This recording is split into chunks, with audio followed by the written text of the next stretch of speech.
Hello po. So, ito po si Pastora Nef Valencia. So, ngayon po ay ituturo ko po sa inyo kung paano po mag-register sa CoinZoom. Pero bago po yun, so dapat po meron po kayong valid Gmail address na alam nyo po yung password. At mas maganda po nakalagin na po yung Gmail nyo dito sa cellphone na gagamitin nyo sa pag-register. Tapos po may naka-install din po na SIM card. Opo, kasi kailangan po yun for may isa-send po kasi doon na code sa cellphone number nyo na ilalagay sa registration. Ganun din, i-ready nyo na rin po ang valid ID nyo na hindi expired. So, pwede po na any government valid ID, pwede rin po ang passport, at pwede rin po ang driver's license. So, at ganun din po, mag-download po kayo ng Google Authenticator sa Play Store. So, kung wala pa po, so punta po muna kayo sa Play Store. Ayan, so sa Play Store po, i-type nyo lang po yung Google Authenticator. Ayan po. So, tapos, i-install nyo po. Ayan, so pagka-install nyo po, i-open nyo lang. Ayan, tapos get started.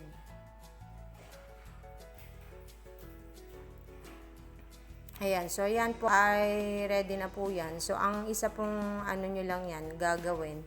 So, dapat po lagi po kayong paggagamit po kayo ng Google Authenticator, may internet kayo or kaya data na maganda ang signal. Tapos yung tatlong bilog sa upper right, yan po, pindutin nyo. Tapos settings.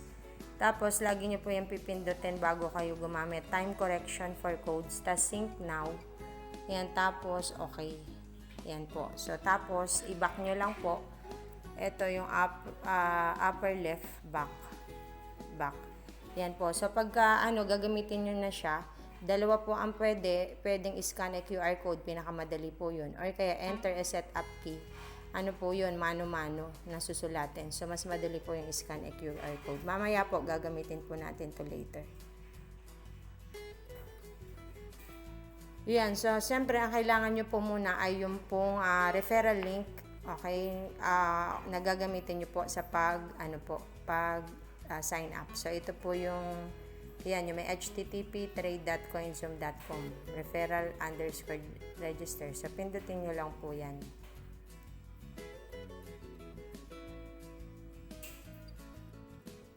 Ayan, so ang gagawin nyo lang po, so pag lumabas po yung page na yan, ilalagay nyo po yung inyong valid email address. Okay, so yan po. Be sure po na tama po yung email address na ilalagay nyo po dyan. At open nyo po yan, alam nyo po yung password. So, kasi bubuksan po natin yan later, kasi meron po na magsisend po ng email dyan for confirmation. So, tapos ang password nyo po, dapat po yan, itatype nyo po sa password, saka confirm password. At dapat po, minimum of 8 characters. Tapos, meron po dapat siyang uppercase at saka lowercase. Malaking titik at maliit na titik. Dapat din po may number. Ganon din po may special character. Bawal po ang space. Pwede po ang underscore, pero bawal po ang space. So, yan po. Kapag hindi nyo po yan nasunod, lagi po naka-red yung password. So, dapat sundin nyo po kung ano yung requirement nila sa password. Minimum of 8 characters yung haba. So, pwede siya 8 above, pero hindi pwede ng 7 below. Tapos, may uppercase, may lowercase, may number, saka may special character. Isulat nyo po para hindi nyo makalimutan. Kung makalimutan nyo man, may nakasulat. So, yun po. Makaka-open po kayo ng account nyo. So, yun po ang reminder. Okay, so pag po okay na yung email address nyo, so yung password, confirm password, yan, makikita nyo rin po kanino po yung referral. Sa nyo po, ipipress nyo po yung submit. Ayan, so lalabas po, please verify your email address. Yan po. Please verify your email address first. If you haven't received it yet, please check your junk folder. So, yan po yung lalabas doon sa account niyo. So, pupunta po kayo doon sa inyong email. So, sa inbox nyo, i-check nyo. Kung wala doon, check your spam folder or junk folder. Baka po naandun. So, ito po. Yan. So, i-click nyo po yan. Tapos, yan. May nakalagay po to start using your CoinZoom account. Please confirm your email address. Pipindutin nyo lang po yung verify.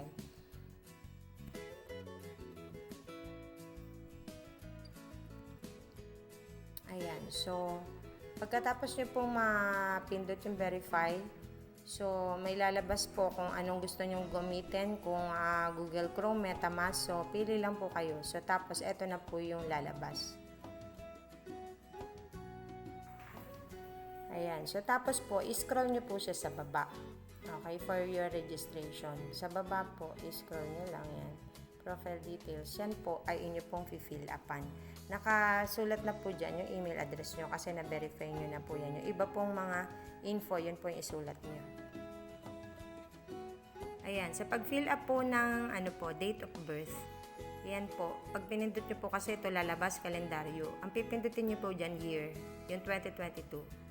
Yan, para po, tas i-back nyo po siya. Siyempre, left arrow po para maano kung kailan kayo pinanganak. Kailan ka ba pinanganak? Ayan, 1988. Yan po. Pipindutin nyo ngayon yung 1988, kung ano yung year kayo pinanganak. Tapos, April. Yun. So, kung ano yung month nyo, sunod. Tapos, 28. Ayan. So, tapos, di nakalagay na po, April 1988. Yung date naman ang pipindutin nyo. So, kung, ayan, 28. Yan po yung lalabas. So, yan po. So, ilalagay nyo lang ang first name nyo. Yung email, na yan. Middle name nyo. Optional naman yan. Yung may red lang kasi, yun na ang obligation. Dapat, yung may asterisk na red, yun ang dapat. Anong gender nyo? Anong last name nyo? Yan, date of birth, tinuro na. Sa employment status, kung full-time, part-time, ayan, arrow down, may pamimilian po yan. Mamili na lang kayo kung ano yung applicable sa inyo. Yan, Zoomy handle, sila na po yung nag-provide. Pero alam ko, pwede nyo po yung baguhin. Ayan, kung gusto nyo po. Ayan, the Zoomy uniquely identifies your account and can be used to send and receive funds from other CoinZoom account. Alam ko, pwede nyo po yung baguhin. Pero kung ayaw nyo, okay na po yan. Yung address line, yan po. So, yung kung saan po kayo nakatira. Kung kailangan po ng eto, ayan, wag nyo na pong ilagay.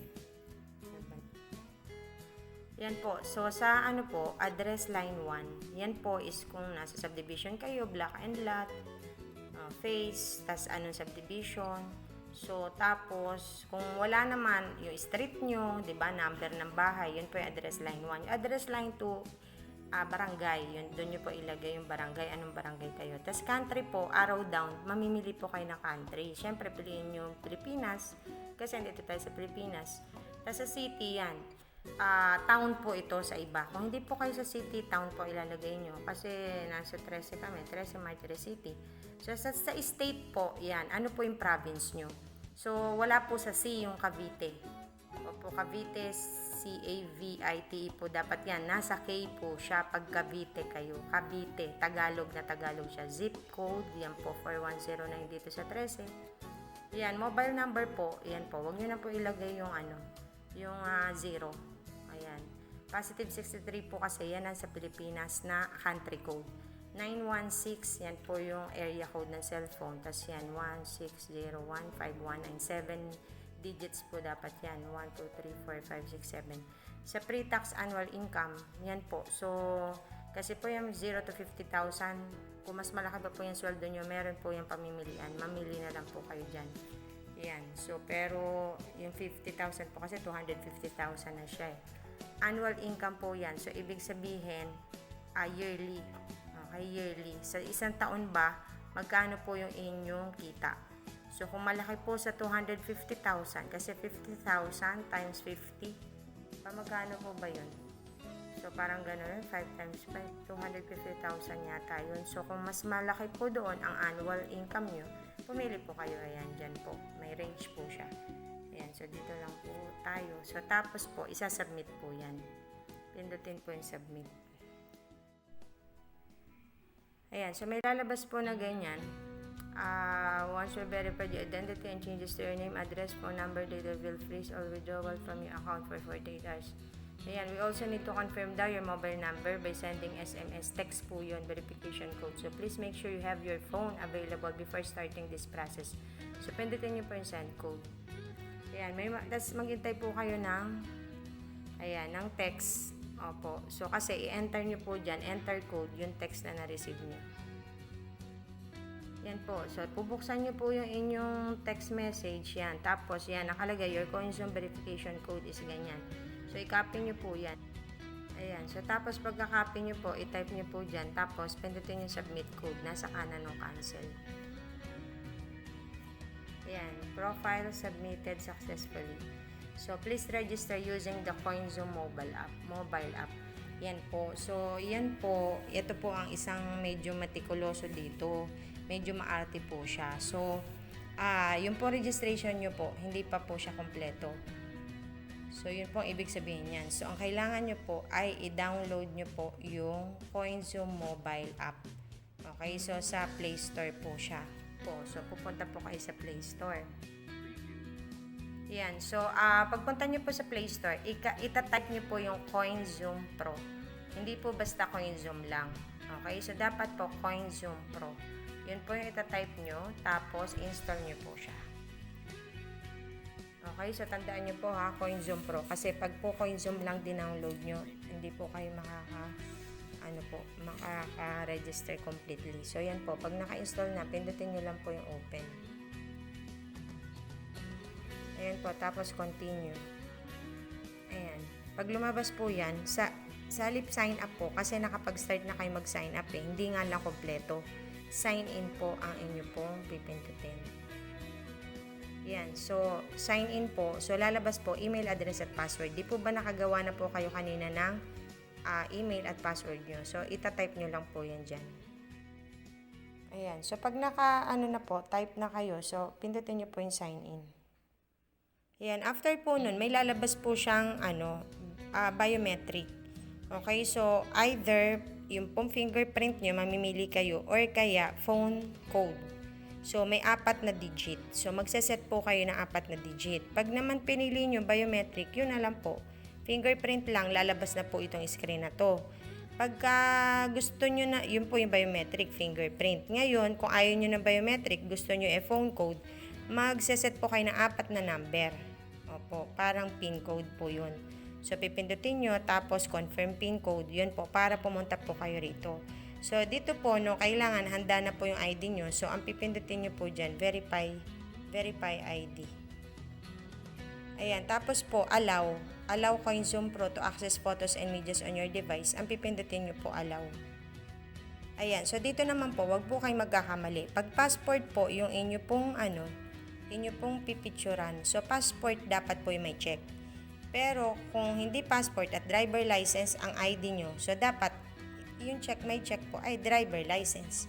Pero kung hindi naman passport, hindi driver license, government ID card ang inyo. So, example, UMID, SSS ID, so any government ID. So, dapat po ang may check yung government ID. So, yan po. So, may check yan kasi UMID po yung iaano niya. So, tapos po, ganito po yan. Pipindutin nyo po muna yung front. Okay? So, pagkatapos po, itatapat nyo po yung camera nyo. Opo, kasi lalabas yung camera. Itatapat nyo siya sa ID nyo. Okay, sa harap ng ID nyo. So, pag sinabing closer, ilapit nyo lang po. Pag sinabing yung medyo dapat ilayo, so ilalayo nyo po. Ganun lang. Pagka-upload po na siya, na-capture na siya, saka nyo po pipindutin yung back. Pagkatapos, syempre, likod na ID nyo yung So, tapos, ganun din po, ilalapit nyo, ilalayo, depende dun sa square na lalabas. Pag na-capture na po, ang sunod na pipindutin nyo, selfie picture. So, yung selfie picture po, itatapat nyo lang po yung mukha nyo. Wag po kayo magsalamin. Opo, yung mukha nyo, may biluhaba doon sa inyo pong cellphone. Itatapat nyo po yung mukha nyo. Tapos, yun po, pwede siyang sabihin, closer or move closer. O kaya ilalayo nyo hanggang tumapat po yung mukha nyo. Tapos may nakalagay po doon, blink. So, ibig sabihin, mag-blink lang po kayo. Naglagay doon, capturing na. So, yun, lalabas na po dyan. Magkakaroon po ng picture yung front, yung back, selfie picture. Tapos, saka nyo po pipindutin yung submit.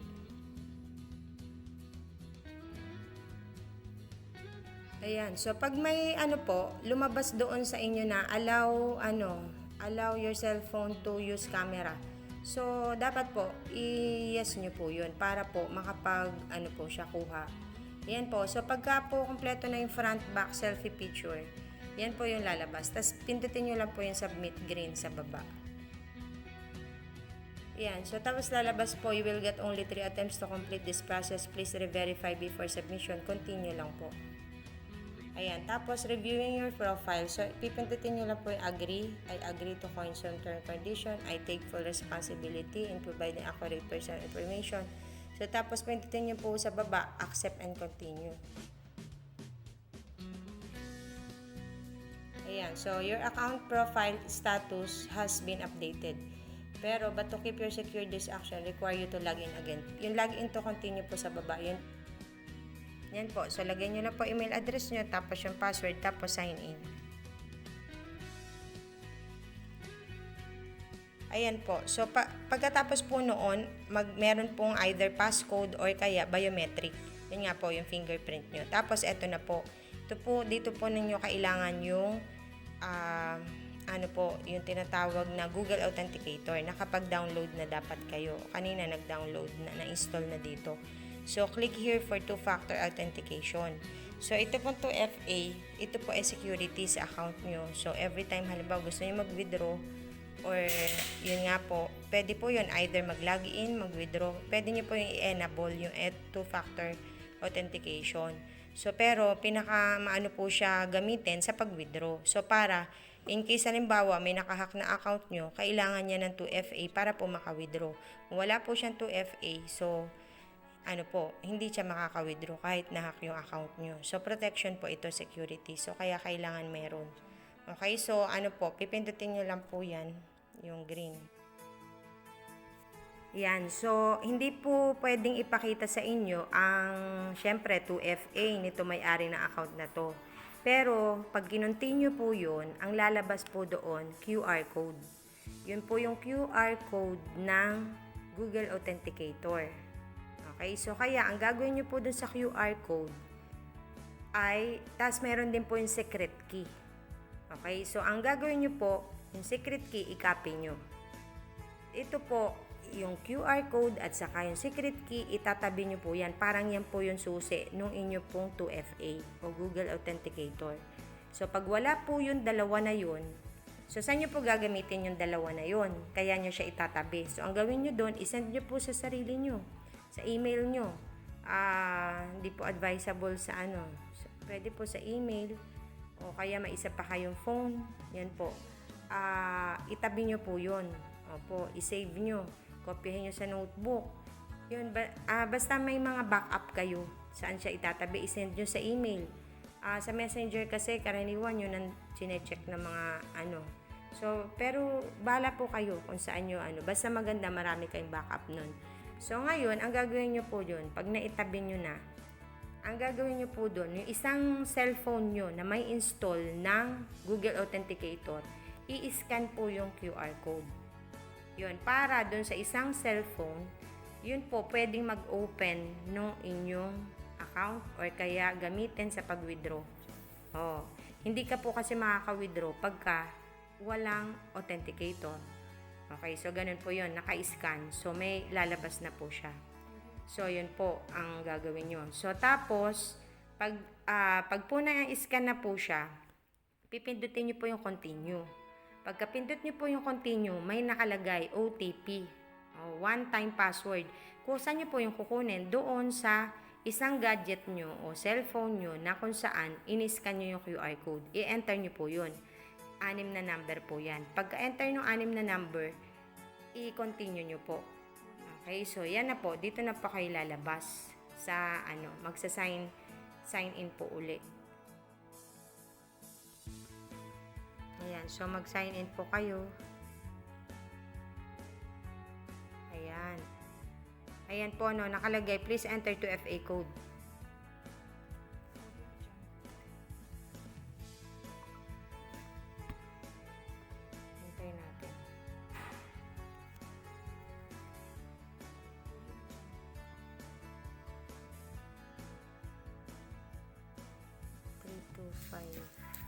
603.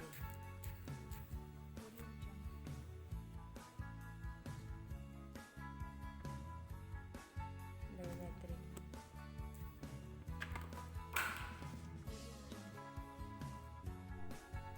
So, sorry po, hindi natin pwede ipakita yung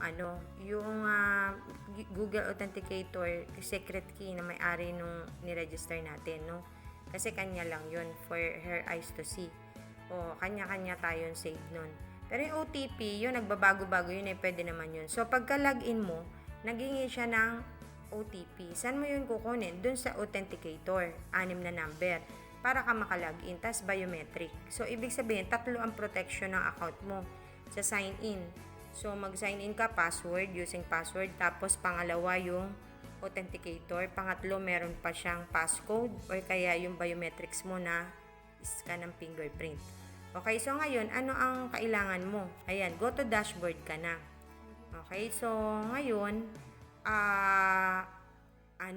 kung gusto mong malaman yung HNT wallet mo, iscan mo lang siya pababa.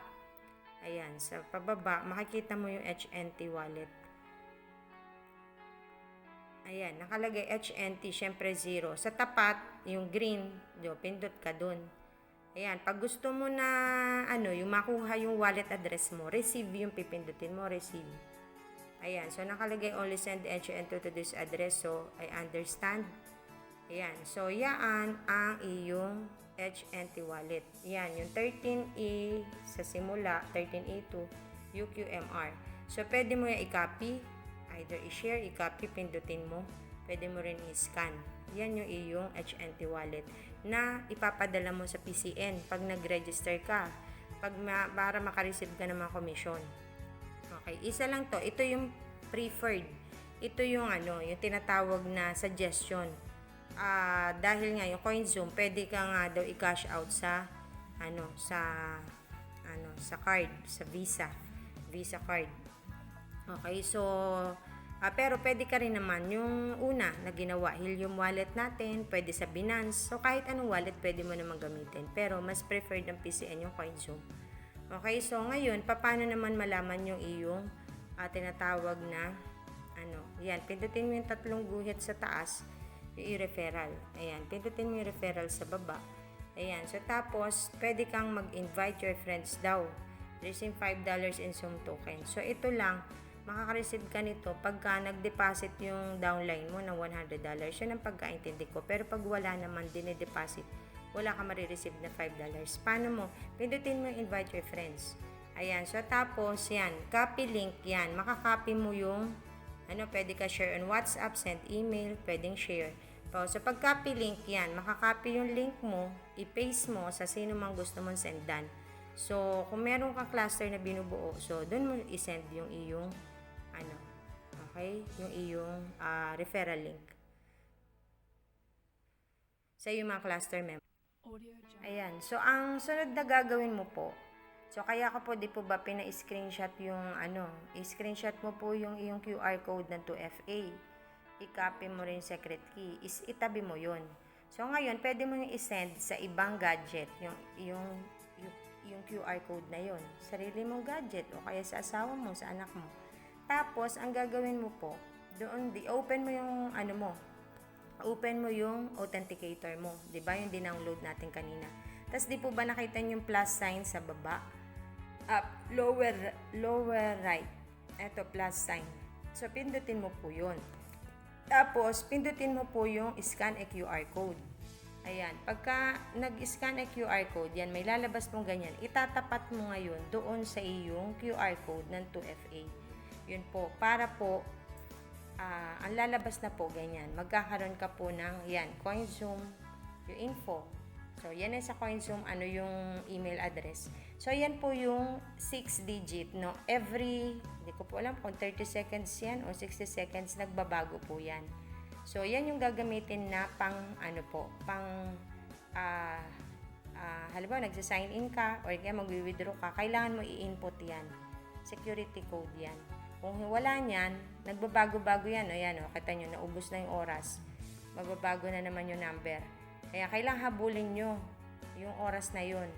So, may 1 minute lang kayo para ma-input yung number na yan. Kasi magbabago na naman siya. Invalid OTP ka na naman. So, kaya another na naman, enter ka na naman. So, ganun po siya. Security po yan. So, ganun lang po. Kung may tanong pa po kayo ay mag-PM na lang po. Marami po salamat.